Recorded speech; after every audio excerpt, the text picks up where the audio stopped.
Hi guys, welcome back to my channel. Today I'm going to show you a very fun and simple way to paint loose watercolor corals. The general technique I'm using is white on white technique. For some of you who may not be familiar with it, white on white basically means painting with a white brush and then adding watery paint on top. I tend to use a moderate amount of water during this process, enough to keep the paper moist but not too much water, otherwise the paint we added on top is going to float and after drying we'll be left with an obvious splotch. Although water controlling can be a bit tricky, but this painting is hard to mess up. It's very easy to control the amount of water on the brush as it simply requires lots of water, so just add the maximum amount of water that the brush can hold. This video encompasses 6 different corals, all in different shapes, and I'd like to share with you my painting tips for each. Let's get started. Firstly, I'm painting with a thin brush as I want strokes to be small and thin. So I'd like to dip the brush into the water, add the paint, and then begin painting, starting from the base of the coral. Whatever brushes you choose, I suggest you use brushes with a higher water retention capacity. Otherwise, you may want to add more water frequently during painting to keep the paper watery.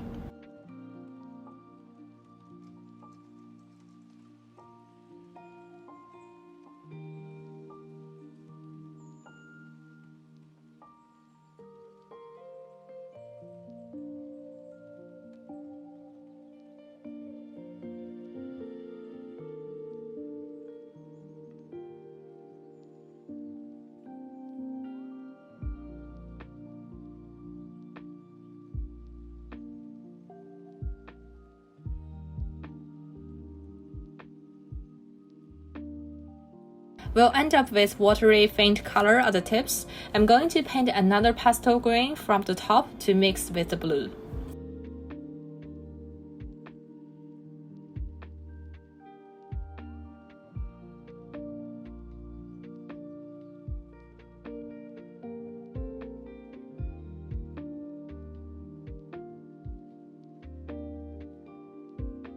The second coral is shorter and thicker. We'll begin by adding lots of water to the paper, creating a coral shape.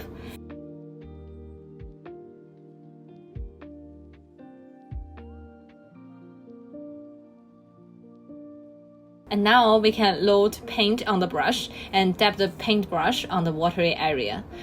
Just keep in mind no need to fill in the area completely with paint, and otherwise it may not look very natural in the end.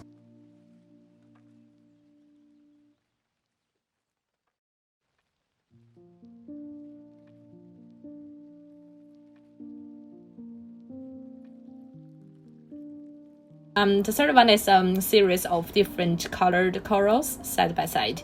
The techniques very similar to the first one. The main difference is that when it comes to the boundary between each coral, just make sure to paint the next coral before the paint on the previous coral gets dry. By doing this, the blending between each coral will look more natural.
This is one of the easiest technique I like to show you. So firstly, use water to paint the shape of a coral.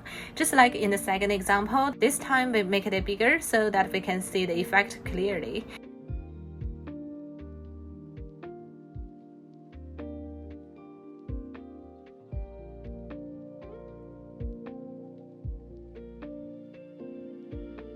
And also, when you add the color here, just make sure that you add thick paint to the brush.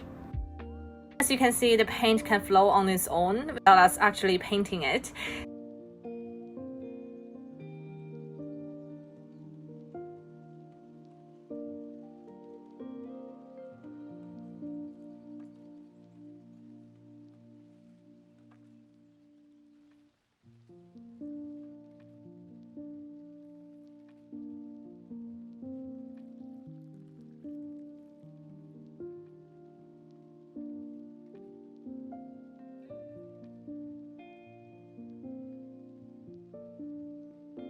Let's move on to the fifth one. Coral comes in many shapes and sizes in nature, so I'm going to create another shape for you. So far, I've painted with lots of water on paper for sleek edge and neon-like effect. For the fifth painting, I'd like to show you how to create a blurry texture. So firstly, we need to add less water than before, just enough to moisten the paper.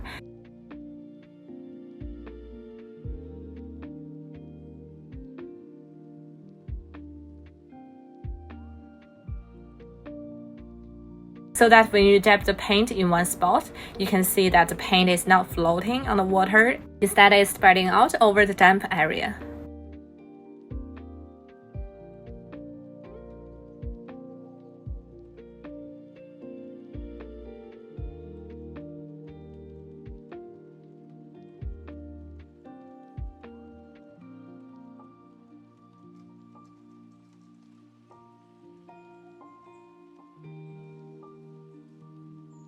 Now I'm sure you are pretty familiar with the techniques I've shown you earlier in this video, so for the last painting, I'm going to show you a different color combination.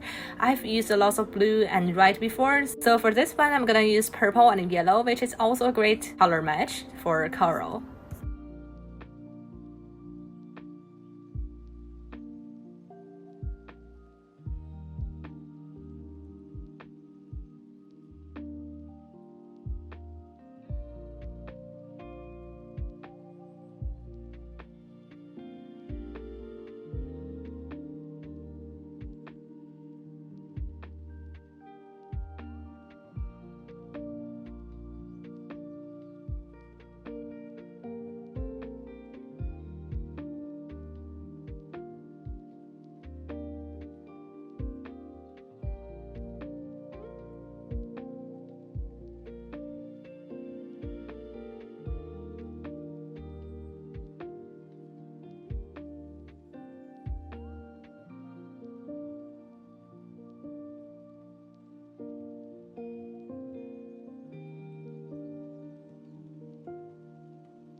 And that's it. Thank you guys so much for watching. If you like my video, please give me a thumbs up and subscribe to my channel. And if you have any questions, please leave a comment below. I hope you enjoyed the video. See you next time. Bye!